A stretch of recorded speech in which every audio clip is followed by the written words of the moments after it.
If you had to guess which country has the largest sovereign wealth fund in the world, what would you say? Could it be China, with its jaw-dropping $992.2 billion trade surplus? Or perhaps Saudi Arabia, home to 16% of the world's oil reserves and pumping out nearly 11 billion barrels a day? Good guesses, but neither takes the crown. The answer is Norway, a European country roughly the size of New Mexico, sitting on an eye-watering $1.8 trillion. Yes, that's trillion with a T. But that's not even the shocking part, at least not for this video. It's what Norway plans to do with a good chunk of that money that has the United States and the rest of the world stunned. Spoiler alert, Ukraine will be on its receiving end. This video has all the details. Let's start with some basics for those who don't spend their free time reading economic reports. A sovereign wealth fund, or SWF for short, is like a giant savings account, but for an entire country. Governments build these funds using extra cash, often from oil, trade surpluses, or other windfalls, and invest it in things like stocks, bonds, and real estate to make it grow.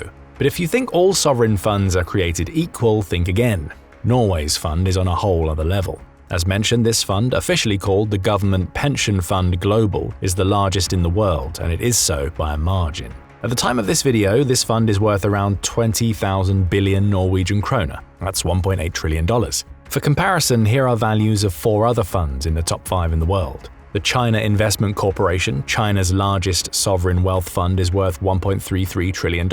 The Safe Investment Company, the Hong Kong branch of the Chinese Sovereign Wealth Fund, is valued at $1.09 trillion.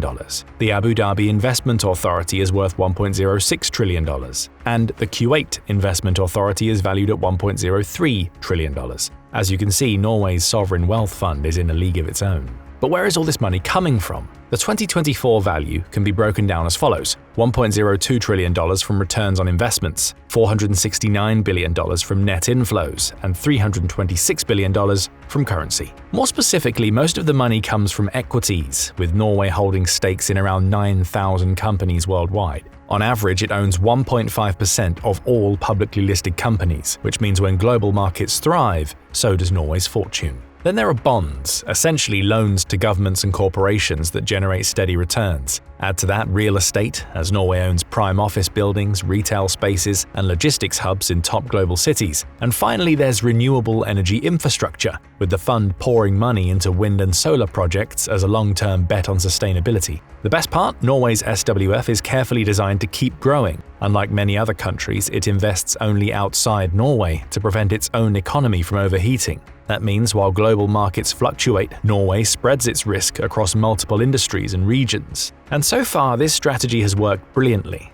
Less than half of the fund's value actually comes from the country's oil revenues. The rest has been built through smart investments. So this covers the savings part, but what about spending? It's important to know that Norway doesn't just treat this fund like a giant piggy bank to be cracked open whenever it wants. No, there are strict rules on how that money can be used. Each year, the government can only use a small portion, but even that makes up nearly 20% of the national budget. The key principle? Only spend what the fund earns, never the fund itself. This philosophy was baked into the system from the very beginning. Back in the 1960s, when Norway claimed sovereignty over its continental shelf, the country laid the groundwork for a responsible, long-term petroleum resource management plan. The rules were clear: don't burn through the resources now, think ahead. Since 2001, Norway has followed a strict budgetary rule, capping spending at no more than 4% and later adjusting it to 3% each year. The 3% spending rule means Norway only uses the expected return on investments. This ensures that the fund keeps growing while still supporting the economy. That's why this rule, introduced by Jens Stoltenberg's first cabinet, has been supported across the political spectrum.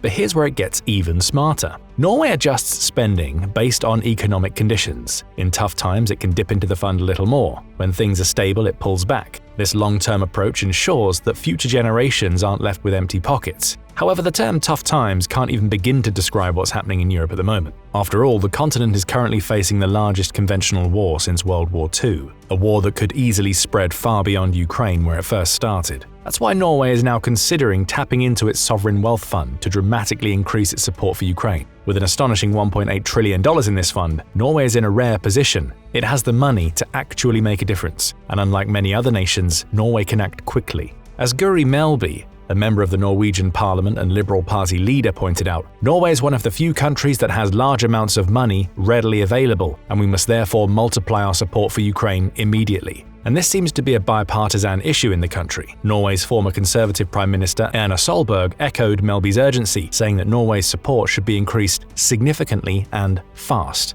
However, not everyone in Norway seems to agree. And the opposition is coming from a pretty high-profile figure, none other than Norway's finance minister and former Prime Minister Jens Stoltenberg. But let's get one thing clear right away. Stoltenberg isn't opposing helping Ukraine, far from it. As NATO Secretary General for a decade and during the onset of the invasion, Stoltenberg was one of the most vocal proponents of Ukraine's right to defend itself against Russia's aggression. During his tenure, he continuously emphasized that Ukraine's future is intertwined with NATO and that its eventual membership is an irreversible path. He's also actively pushed NATO members to increase their support for Ukraine, acknowledging the serious consequences of delays in military aid on numerous occasions. So it's not about whether to support Ukraine, it's about the method of providing that support. That's where Stoltenberg's concerns lie. You see, Stoltenberg is a staunch believer in Norway's fiscal rules. When it comes to tapping into Norway's sovereign wealth fund for Ukraine, he warned against tampering with the country's carefully designed budgetary framework. His February 7th statement was rather straightforward. It's a dangerous idea to break the budgetary rule to give more money to Ukraine.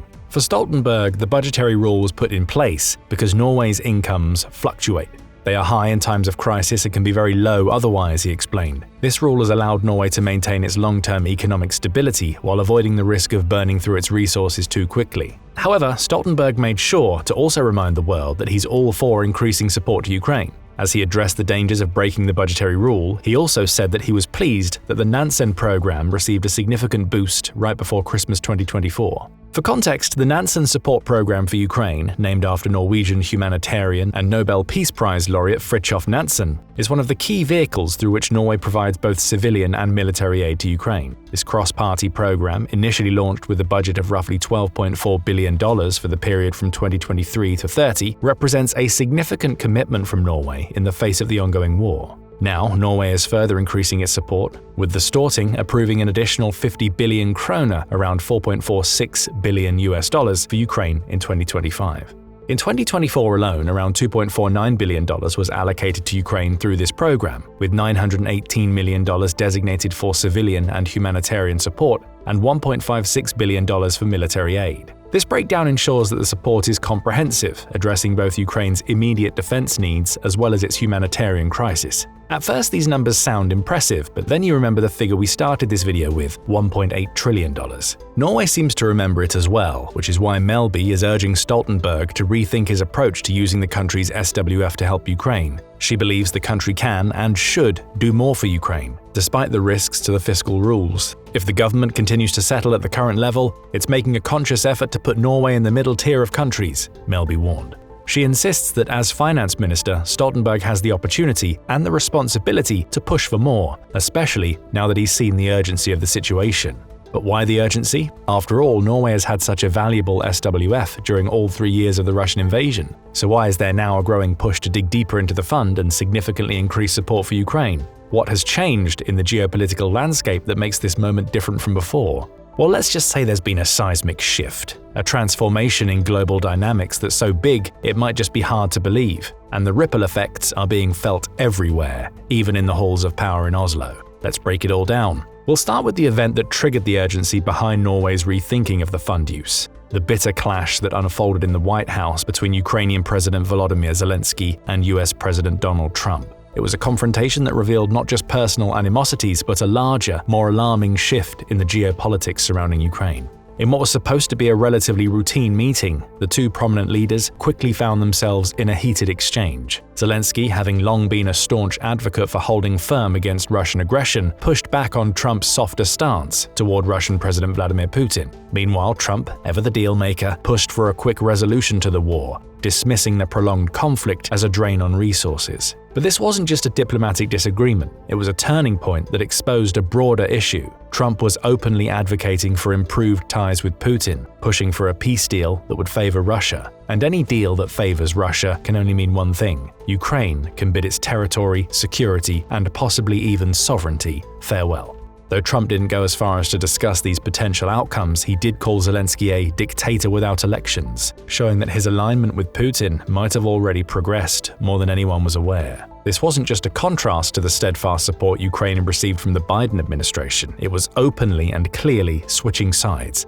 and this shift didn't go unnoticed. The Oval Office clash sent shockwaves throughout Europe, where leaders and citizens alike began to fear that the US might abandon Ukraine and with it, European security. The continent was suddenly brought to the potential unraveling of an alliance that had been decades in the making. And that, right there, is why Norway is reconsidering its approach to using its SWF. This horrific clash between Trump and Zelensky isn't just a one-off incident, it's part of a larger trend. The US is moving toward a rapprochement with Russia, leaving Ukraine to fend for itself.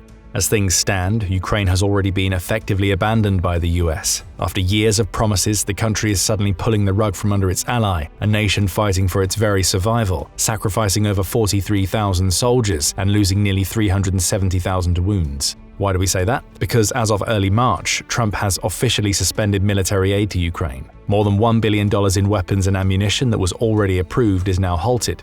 Gone. Just days after his fiery confrontation with Zelensky in the Oval Office, Trump turned his back on the very country that had been relying on US support for its defense. The condition for the aid to continue? Zelensky has to want peace. Of course, reading between the lines, this means either agree to a peace deal on my terms or I'm out. Though this might not even be reading between the lines, as Trump has said something to that extent to Zelensky as well. No nuance, no concern for the lives lost or the cities reduced to rubble. It's as if the thousands of Ukrainian lives lost, the $290 billion in international aid, and the destruction of an entire nation mean nothing. Trump's ultimatum is nothing short of brutal. Sure, the lessons from Afghanistan and Vietnam suggested that Washington couldn't always be trusted, but this feels worse. This time the stakes are higher. The consequences of US retreat could reshape an entire continent. But Trump doesn't seem to mind. In fact, he might even have a peculiar vendetta against Europe and the European Union in particular. It's clear that the Americans, at least this part of the Americans, the administration, are largely indifferent to the fate of Europe, said Friedrich Merz, a member of the German Bundestag likely to be the next chancellor. And honestly, who can blame him? The US seems more interested in pushing European democracy to the edge and rolling out the red carpet for far-right parties, and these parties are not exactly the EU's biggest fans. But what's the end game here? According to some analysts, the Trump administration isn't just indifferent, it's actively undermining Europe. The European Union was formed in order to screw the United States, Trump said. And wow, did he make sure to drive that point home. It's clear he sees the EU as a foe, a formidable one. It's also clear that he's determined to knock it down one tariff at a time. That's why he proposed 25% tariffs on European goods. Trump's also giving NATO a cold shoulder while cozying up to Russia. Even at the United Nations, the US stood with Russia, Belarus, and North Korea, voting against its European allies. Combine all of these elements together and you get a Europe that faces a future where the US is no longer a dependable partner. Interestingly, Angela Merkel, former German chancellor, saw this coming during the first Trump presidency. In 2017, she said, "The times in which we could rely fully on others, they are somewhat over. Now it seems we can lose the somewhat." And that's why Norway is considering dipping into its sovereign wealth fund. If Ukraine and Europe are truly abandoned by the US, the European nations must act quickly to pick up the slack. The alternative is simply too terrifying to consider. But there's another reason why Norway might dip into the fund, one that's more shameful than pragmatic. You see, despite its immense wealth from skyrocketing oil and gas prices, Norway has been dragging its feet when it comes to truly supporting Ukraine, and its Nordic neighbours aren't letting it go unnoticed. They seem adamant about making Norway's actions, or lack thereof, a dark stain on the country's reputation, and they aren't choosing their words very carefully. According to the Kiel Institute, a prominent think tank from Germany, between February 24, 2022 and December 31, 2024, Norway donated the following to Ukraine: $1.98 billion in military aid, $0.69 billion in humanitarian aid, and $0.94 billion in financial aid. If you ask Denmark and Sweden, the list would look like this: shameful, embarrassing, pathetic. Both countries have donated more in military aid alone, much more. Denmark has sent $8.17 billion and Sweden $5.08 billion. To make matters worse, Norway talks the talk of a much stronger Ukrainian ally. Norwegian Prime Minister Jonas Gahr Støre has proudly proclaimed that Norway is Europe's best friend, yet the reality is far from flattering. Støre also went to Kyiv on the third anniversary of the invasion to show the Ukrainian people that the European leaders stand united behind them and remain firm in supporting Ukraine in its fight to defend itself. But again, showing support is one thing, actually providing it is entirely another. This is the hypocrisy Denmark and Sweden are calling out. How can a nation that prides itself on humanism and global peace turn its back when Europe needs it most? And it gets worse, or at least more infuriating. Stoltenberg claims that Norway has already been generous by increasing gas production for Europe. According to him, the country now supplies 30% of Europe's gas. Thank you for that, Norway. But Europe didn't ask for your gas. It asked for your heart, your commitment to freedom, to democracy. In 2023 alone, inflows from oil and gas revenues swelled to roughly $100 billion. That's nearly 3 times the previous record set in 2008. So supplying gas isn't exactly heroism, it's just profiteering. It seems that Norway has heard this message loud and clear, so let's see what it's doing to rectify the situation. Støre recently announced that the country will contribute $7.83 billion to Ukraine in 2025. That's more than double what was initially announced in November 2024. This sharp increase undoubtedly results from mounting pressure from both the international community and domestic critics who point to Norway's historic wealth, particularly its oil and gas windfall from the war's disruptions. As for where this money will go, no details were shared. Stoltenberg only said Norway's support will be based on Ukraine's needs and coordinated with the European partners. But as significant as this increase in aid is, some believe it's still not enough. Norwegian politicians have been calling for a much larger increase in aid. They want to raise it to a much more substantial $12.48 billion. Now that will be a step in the right direction. However, even that will be far from enough, considering the resources at Norway's disposal. But we must start somewhere, and even the thought of unlocking Norway's SWF for Ukraine has shocked the world. After all, this funding boost will not only support Ukraine's immediate defense needs, but also send a message that Norway finally recognizes the long-term stakes in the conflict. The government has finally acknowledged that this is the most critical security situation Norway has faced in decades, since World War II to be precise. And it's true. With Russia's unchecked aggression, the entire stability of Europe hangs in the balance. If Norway hopes to remain a key player in European security, it must walk the walk. That's why Norway has committed a total of $18.95 billion in aid until 2030, a multi-year pledge that is supposed to ensure Ukraine can defend itself not just now, but well into the future. This money will go through the Nansen program, which also saw a sharp increase in funding. And this is where the real test begins. Even with these substantial increases, Norway is still following the budgetary rule. Stoltenberg seemed rather pleased about that, saying, "The additional allocation is in line with the fiscal rule on the use of petroleum revenues." He also said that control systems will be attached to the funding to ensure it's used for the intended purposes. This, of course, is necessary. However, in the context of his strict, rule-following mindset, it almost seems ridiculous. It might be time to reevaluate some priorities. However, the rest of Norway certainly isn't detached from the urgency of the situation. The political consensus is clear. Norway must continue to ramp up its contributions to Ukraine. It must truly understand the context of what's needed. After all, words and promises won't win the war. What Ukraine needs, what Europe needs, is strategic leadership and an unwavering commitment to ensuring Ukraine has the resources to not only survive, but to succeed. And Norway could be a large part of this success story. Simply put, Norway alone could change the tide in Ukraine's favor. But will it do it?